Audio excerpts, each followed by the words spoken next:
मुनीब, आपसे जानना चाह रहे थे, जैसे अभी भट्टी साहब ने भी कहा है, बहुत सी बातें कह गए हैं, वैसे वो नाना करते भी, और बैलेंसिंग एक्ट या बैलेंसिंग फैक्टर का कल तारिक बशीर चीमा साहब ने कहा कि जी अगर ये करने की कोशिश की जा रही है तो हम फिर अपना इत्तेहाद तोड़ देंगे हुकूमत के साथ। अगर ऐसा हुआ तो क्या इम्पैक्ट पड़ेगा? और जिस खदशे की तरफ भट्टी साहब इशारा कर रहे हैं, क्या वाकई में वो ईद के बाद जो कहा जा रहा था कि हैमरिंग करने वाला है नैब, उसके लिए लाहौर हाई कोर्ट से रुजू किया गया? देखिए, एक तो बात ये अपनी जगह दुरुस्त है, जो तारिक ने बैकग्राउंड बता दिया नैब का, वो तो है, किसी को अच्छा लगे बुरा लगे, लेकिन 34 साल पुराना केस हो या 19 साल पुराना केस हो, सवाल यही है कि आप जिंदगी इस तरह फैसले कर सकते हैं कि आप चलिए आप किसी का बाजू मरोड़ना है, किसी की दुम मरोड़नी है तो हमने ये शुरू कर देना है। पहले तो बात ये है। दूसरी बात ये कि चौधरी साहिबान से ताल्लुकात अगर मुस्लिम लीग नून के ज़ाहिरी तौर पर कुछ ठीक हो रहे हैं, ख्वाजा साहिबान अपनी पर्सनल कैपेसिटी में मिले थे, क्योंकि ख्वाजा साद रफीक और खासतौर पर ख्वाजा सलमान रफीक साहब के जो प्रोडक्शन ऑर्डर्स का मामला था, उस पर चौधरी साहब ने बड़ा खुला दिल दिखाया और हुकूमत की मर्जी के खिलाफ पीटीआई के बहुत से लोग इस पर एतराज कर रहे थे, फिर भी उनके प्रोडक्शन ऑर्डर जारी करते रहे वो। लेकिन यहाँ जो कुछ हुआ है ये चौधरी साहिबान के साथ, या जो कुछ होने जा रहा है, ये आप इसे बैलेंसिंग एक्ट भी कह सकते हैं या थोड़ी सी बेल्ट टाइटनिंग भी कह सकते हैं। थोड़ा सा उनको हुकूमत ने अपनी एग्जिस्टेंस के बारे में बताना है। आने वाले दिनों के अंदर बहुत कुछ हो सकता है।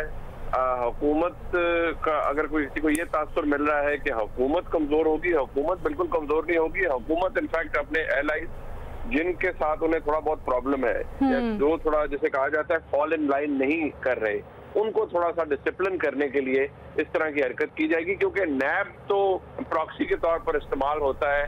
नैब एक इंजीनियरिंग का इंस्टीट्यूशन है, रहा है। आज भी नैब के अंदर जो केसेस हैं उनमें से मेरे ख्याल में मेरिट के ऊपर देखा जाए तो हार्डली या हैंडफुल जो चल रहे होंगे, बाकी तो ऐसे ही है किसी को रोक। अच्छा, ये मैं भट्टी साहब से पूछना चाहती हूँ मुनीब, जैसे कह रहे हैं भट्टी साहब कि हुकूमत अपने आप का एहसास दिलाने के लिए इत्तेहादियों को ये कर रही है सब कुछ, लेकिन नैब तो आज़ाद इदारा है। देखिए, इसमें कोई शक नहीं कि मुनीब जो कह रहे हैं बात कि हमारी हिस्ट्री है, इसमें कोई शक नहीं। मेरा हमेशा बिलीव रहा है कि मेरा हमेशा यकीन रहा है कि हिस्ट्री दोनों तरफ की है। आप कुछ केसेस कह सकते हैं, मैं कह रहा हूँ नैब की कैपेबिलिटीज, कैपेसिटीज, कमियां, कोताहियां, केसों की पैरवी, कुछ केसेस में आप लगता है कि लेकिन क्या सारे दूध के धुले हैं दूसरी तरफ? सारे ने तबाही फेरी हुई है इन लोगों ने, इन्होंने लुट के खा गए इस मुल्क को, तबाह कर गए हैं, नस्लें खा गए हैं ये हमारे, और उस इनसे पूछे भी कोई ना। तो ये दूसरे दूध के धुले नहीं, इनकी भी बड़ी एक हिस्ट्री है। जब ये आए थे कोई ये ग्रेट दर्जा चाहरम के लोग थे, आज इनके देखें महल हैं 5-5 बर्रे आज़मों में। कोई बंदा उठा के देखे ना मुझे, कोई भट्टी पे बैठ के लोहा कूट रहा था। भट्टी साहब, तो आपको क्या लगता है इख्तियारात पर बहस होगी संजीदगी से हुकूमत और अपोजिशन के दरमियान या नहीं? किस पर? ये जो चेयरमैन नैब के इख्तियारात और नैब तरमीम से मुतल्लिक कोई संजीदा बहस होगी या नहीं होगी, और कोई संजीदा इक़दामात होंगे या नहीं होंगे?